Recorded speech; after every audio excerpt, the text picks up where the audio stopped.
नीतीश कुमार ने आखिरकार वही कर दिया जिसका अंदेशा पिछले कुछ दिनों से बिहार की राजनीति में लगाई जा रही थी। एक बार फिर पलटी मारते हुए नीतीश कुमार ने लालू के लाल तेजस्वी से हाथ मिला लिया है।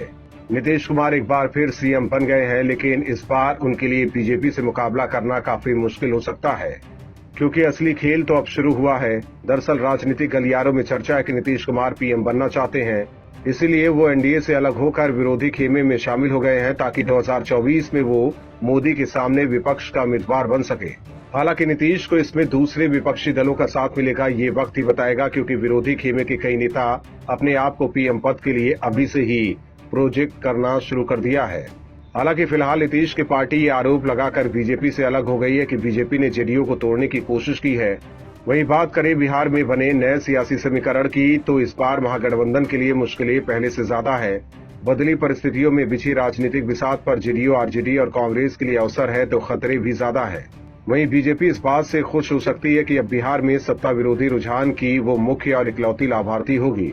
अगर जीतन राम मांझी के छोटे कार्यकाल को छोड़ दी तो 2005 से बिहार में नीतीश कुमार की अगुवाई वाली सरकार रही है और 2020 में हुए विधानसभा चुनाव के नतीजों को देखे तो ये साफ झलक रहा है कि वोटरों में बेचैनी बढ़ रही है। राज्य में बदलाव के लिए वोट डालने वालों की संख्या बढ़ रही है। पिछले चुनाव में लोग नीतीश के खिलाफ बदलाव के लिए वोट डालते दिखे थे। अब बीजेपी अगले विधानसभा चुनाव में इस बदलाव वाली हवा की प्रमुख लाभार्थी हो सकती है, क्योंकि बिहार में सरकार जरूर बदल गई है लेकिन सरकार का मुखिया वही है। ऐसे में बीजेपी के पास एक मौका जरूर बन गया कि 2025 में बिहार में भी उसका अपना सीएम हो सकता है। हाल के दिनों में देखा गया है कि नीतीश की लोकप्रियता सिकुड़ रही है। सर्वे बताते कि 2015 में सीएम के तौर पर उनके कामकाज से जहां 80% लोग संतुष्ट थे, वहीं 2020 में ये आंकड़ा घटकर 52% रह गया। हालांकि 2025 से पहले बीजेपी को 2024 की परीक्षा पास करना होगा। 2024 में बहुत हद तक इसका अंदाजा लग जाएगा कि 2025 में क्या होने वाला है।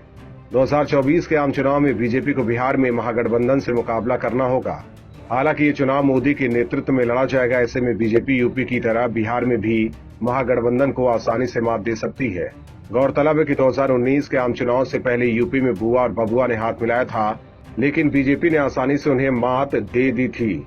ऐसे में बिहार में भी महागठबंधन से निपटना बीजेपी के लिए आसान हो सकता है। हालांकि नतीजे आने तक हम सिर्फ अनुमान ही लगा सकते हैं, लेकिन नीतीश के आरजेडी के साथ जाने के बाद असली खेल तो अब शुरू हुआ है, जिसमें बीजेपी अब बिहार में अपना सीएम बनाने पर काम करेगी।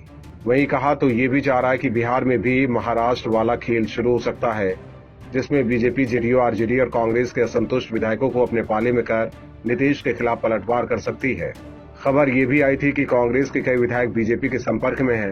ऐसे में देखना होगा कि बिहार में बनी ये नई सरकार अपना कार्यकाल पूरा कर पाती है या नहीं। और भी वीडियोस देखने के लिए चैनल को सब्सक्राइब करें और बेल आइकन को दबाएं।